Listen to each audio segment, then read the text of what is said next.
तो दर्शक बंधु आसंता काली आपण मानकु समस्त को आम राज्य सरकार तरफ संपूर्ण मागणा रे आयुष्मान कार्ड जोगाई दिया जिवो बा आयुष्मान कार्ड प्रदान करा जिवो। तेबे ए नै कि वर्तमान राज्य सरकार तरफ गोटे बड़ अपडेट मध्य पळे आछि जेउ अपडेट विषय रे आपण माने समस्त जानिबा दरकार जा द्वारा आपण माने आयुष्मान कार्ड रे मागणा चिकित्सा सुविधा पाई परिबे एवं ता सहित एहारो लाभ मध्य उठाई परिबे। तो वीडियोटी आपण मानक पई बहुत गुरुत्वपूर्ण अटे काहेकि ना आपण माने जदि ए वीडियोटा देखुनाहाती ताहाले आपण माने निश्चित रूप से हैरान हेबे एवं ठकामीर मध्य शिकार हेबे। तो वीडियोटी को शेष पर्यंत देखिबे एवं ता सहित वीडियो को गोटे लाइक करिकि चैनल को मध्य सब्सक्राइब कर नेबे। तो जेमिति कि आपण माने वर्तमान स्क्रीन रे देखि पारुथिबे ए नै कि खबर मध्य पळे आसीची जे 11 रु बंटा हेबो आयुष्मान कार्ड जनसेवा केंद्र टंका मागिले हेबो कड़ा कार्यानुष्ठान। तो आपण मानकु आसंता काली बा 11 तारिख रे राज्य सरकार तरफ आयुष्मान कार्ड प्रदान करा जिवो जे आयुष्मान कार्ड रे आपण मानकु संपूर्ण मागणा रे चिकित्सा सुविधा जोगाई दिया जिवो। तबे ए नै कि वर्तमान अपडेट दिया जायछि जे जदि आपण मानकु कोनोसी जनसेवा केंद्र वाला टंका मागुछंती ताहाले तांको विरोध रे कड़ा कार्यानुष्ठान निया जिवो।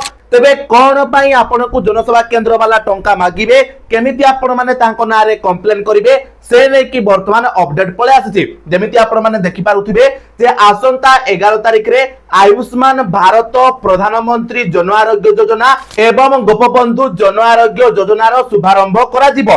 राज्यव्यापी एही कार्यक्रम करा जिवो। एही अवसर रे भुवनेश्वर महानगर निगम पक्षरु मध्य आपनकर गोटे बैठक अनुष्ठित हो जाइछि। तो आपण माने समस्त जानि छथि पूर्वरु मध्य हमें वीडियो माध्यम रे प्रचार करि सारिछु जे आगामी 11 तारिख रे आम राज्य रे आयुष्मान योजना कार्यकारी करा जिवो एवं एही आयुष्मान योजना अंतर्गत रे हमर समस्त लोक मानकु आयुष्मान कार्ड मध्य प्रदान करा जिवो। तबे काहा को आयुष्मान कार्ड मिलिबो ना जेउ मानक पाखरे पूर्वरु बीएसकेवाई कार्ड रहिछि बा जेउ मानकर नाटी राशन कार्ड रे रहिछि सेमानंकु समस्तंकु वर्तमान प्रथम पर्याय सरकार को तरफ आयुष्मान कार्ड जोगाई दिया जिवो। आ जेउ मानकर नाटी राशन कार्ड रे नाही सेमाने चाहिले निकटस्थ जनसेवा केंद्र को जाइकी गोटे नुआ आयुष्मान कार्ड पाई अप्लाई करि परिबे। डॉक्यूमेंट रे केवल आपनकर आधार कार्ड लागिवो। आधार कार्ड को नेकी आपण माने जनसेवा केंद्र को गले आपण माने मध्य आयुष्मान कार्ड पाई अप्लाई करि परिबे। एटा मध्य आपण माने मन रखिबे। तो जेउ मानक पाखरे राशन कार्ड अछि जेउ मानक पाखरे पूर्वरु बीएसकेवाई कार्ड अछि 11 तारिख रे समानकु कार्ड मध्य मिलिबा को जाउछि। अर्थात 11 तारिख रे आपनकर गाँ गाँ रे आपनकर सभा करा जिवो बा आपनकर कैंप करा जिवो। सेही कैंप रे सेही सभा रे आपनकर किछि लोकंकु आयुष्मान कार्ड प्रदान करा जिवो। तापरे आपनको गाँ रो जो आशा कर्मी थिबे से आपनको घर को जाइकी आपनको आयुष्मान कार्ड प्रदान करिवे। एवं देखंतु एथिपाई मंगलवार मेयर सुलोचना दास को अध्यक्षता रे एक प्रस्तुति बैठक बीएमसी मुख्यालय रे अनुष्ठित होई जाइछि। कार्ड पाई आधार लिंक करबा को पड़िबो। जदि कोनोसी जनसेवा केंद्र एथिपाई टंका दाबी करंती ताहाले कार्यानुष्ठान हेबा को चेतावनी दैछंती मेयर। तो देखंतु आपण मानकु जे आयुष्मान कार्ड दिया जिवो से आयुष्मान कार्ड रे आपण माने सेते बेले लाभ पाइबे जेते बेले से आयुष्मान कार्ड रो आपण माने ई केवाईसी करिथिबे। ई केवाईसी कहले कोन आपण माने समस्त जानि छथि जेमिति आपणकर राशन कार्ड रे ई केवाईसी करा गला सुभद्रा योजना रे मध्य ई केवाईसी करा गला ठीक से भली भाव में वर्तमान आपण मानकु आपणक आयुष्मान कार्ड रे मध्य ई केवाईसी करबा को पड़िबो। तो ई केवाईसी केमिति करिवे सेति पई आपण मानकु जनसेवा केंद्र को जिबा पई पड़िबो। तो आपण माने आपणक साथी रे आयुष्मान कार्ड को नेबे ता सहित आपणकर जो आधार कार्ड रहिछि सेही आधार कार्ड को नेबे एवं जनसेवा केंद्र को जाइके आपण माने ई केवाईसी करिवे। तो ई केवाईसी कला बेले आपणक आधार कार्ड रे जदि मोबाइल नंबर लिंक थिबो आपणको ओटीपी देकी मध्य ई केवाईसी करि परिबे किबा फिंगरप्रिंट किबा आखि को स्कैन करके किबा फेस को स्कैन करके मध्य आपण माने आपणकर ई केवाईसी करि परिबे। एवं थरे आपणकर ई केवाईसी हेइ गला परे आपण माने आयुष्मान कार्ड रे मागणा चिकित्सार लाभ नै परिबे। तेबे जेतेबेले आपण माने जनसेवा केंद्र को ई केवाईसी करबा पई जाउछंती जदि कोनोसी जनसेवा केंद्र वाला आपण को किछि टंका मागुछंती एवं ता बदल जाय कि से ई केवाईसी करिवे बोली कहउछंती ताहाले से जागा रे आपण माने तांको नारे कंप्लेंट करि परिबे।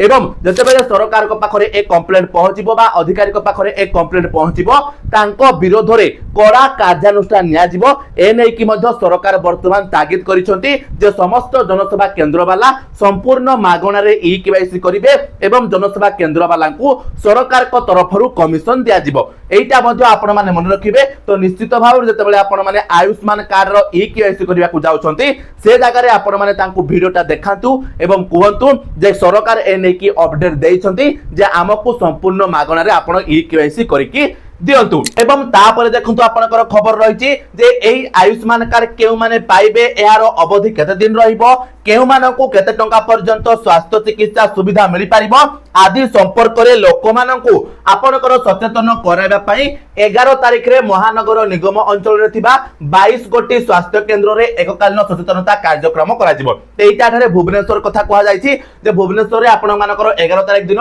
पाखा पाखी 22 टी स्वास्थ्य केंद्र रे आपनकर कोन करा जिवो एही सभा करा जिवो। तो ठीक से भली भाव रे आपनको गां निकट रे जे स्वास्थ्य केंद्र रहिछि जो मेडिकल रहिछि से जगह रे मध्ये आपनकर सभा करा जिवो एवं से सभा रे आपनकर प्रति वार्ड रु बा प्रति गां रु 25 जन लेखा को आपनकर दिया जिवो आयुष्मान कार्ड तापर आपनकर जो आशा कर्मी थिबे से आपनको घर को जाई कि आपनको आयुष्मान कार्ड बांटी देबे। तो 11 तारिख रे समस्त को कार्ड मिलिबो नाही 11 तारिख रे बास एहार शुभारंभ करि जिवो एवं सभा रे किछि लोकन को आयुष्मान कार्ड दिया जिवो तापर आपनकर किछि दिन भितरे आशा कर्मी आपनको घर को जाई कि सब आयुष्मान कार्ड दे देबे। ता सहित देखंतु एठी आपण माने मन रखिबे परे पर्यायक्रमे समस्त बीपीएल तथा पूर्वरु बिजु स्वास्थ्य कार्ड पाइथिबा समस्त हिताधिकारी को एही कार्ड प्रदान करा जिवो।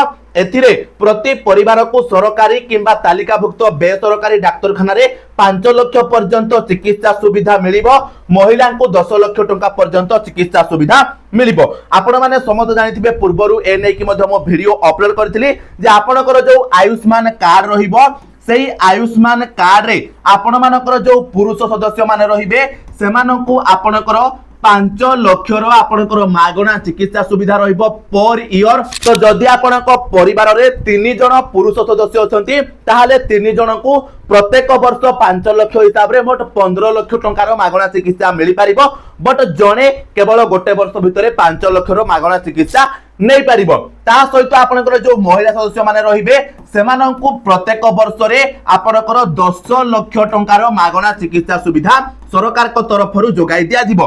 ता सहित आपनकर जो मानकर एज 70 वर्ष रु अधिक रहिछि सेमानंकु मध्य 10 लाख टंकार मागणा चिकित्सा सुविधा आयुष्मान कार्ड रे देई दिया जिवो। एटा मध्ये अपडेट रहिछि। तो वर्तमान आपण माने समस्त जानि गले जे आयुष्मान कार्ड आपण मानकु जो दिया जिवो सेही आयुष्मान कार्ड रे आपनको 5 लाख टंकार मागणा चिकित्सा सुविधा मिलिबो पुरुष मानकु महिला मानकु एवं 70 वर्ष रु अधिक लोक मानकु 10 लाख टंकार मागणा चिकित्सा सुविधा मिलिबो। ता सहित जे मानक पाखरे राशन कार्ड रहिछि बा जे मानक पाखरे पूर्वरु बीएसकेवाई कार्ड रहिछि सेमानंकु समस्तंकु पर्यायक्रमे धीरे धीरे आपनकर आयुष्मान कार्ड बंटा जिवो एवं आगामी 3 मास भितरे समस्तंकु आयुष्मान कार्ड दिया जिवो बोली सरकार लक्ष्य रखिसंती। जे मानकर ना राशन कार्ड रे नाही सेमाने मध्य जनसेवा केंद्र को जाई कि गोटे आयुष्मान कार्ड पई अप्लाई करि परिबे। तो निश्चित भाव रे आपण माने अप्लाई मध्य करंतु एवं ता सहित आपण माने समस्त मन रखिबे जनसेवा केंद्र रे आपण माने को ई केवाईसी करबा पई पड़िबो जेते बेले आपण माने को आयुष्मान कार्ड मिलिबो तापरे जाई कि आपण माने सब किछि सुविधा पाई परिबे मागणा चिकित्सा रो लाभ उठाई परिबे। तो ई केवाईसी कला बेले ध्यान रखिबे जनसेवा केंद्र को आपण माने गोटे भी टंका देबेनी काहे कि ना सरकार समान को टंका देबे। एटा मध्ये वर्तमान अपडेट रहिछि। तो निश्चित भाव रे वर्तमान सरकारंकर एभली पदक्षेप को नै कि आपनकर कोन मतामत रहिछि आपण माने हमकु कमेंट रे जणाइबे। ता सहित वीडियोटी इन्फॉर्मेटिव लागिथिले वीडियो को गोटे लाइक करिवे चैनल रे नुआ हिथिले चैनल को भी सब्सक्राइब कर देबे एवं वीडियोटी को आपनक सांग साथी मानक सहित शेयर कर देबे जा द्वारा सेमाने मध्ये समस्त एही अपडेट विषय रे जानि परिबे एवं सचेतन मध्ये होई परिबे। तो चलंतु आजिरो वीडियो रे तिकी पुणी देखा हबो आ गोटे नुआ वीडियो रे सति पर्यंत विदाय दियंतु। जय जगन्नाथ।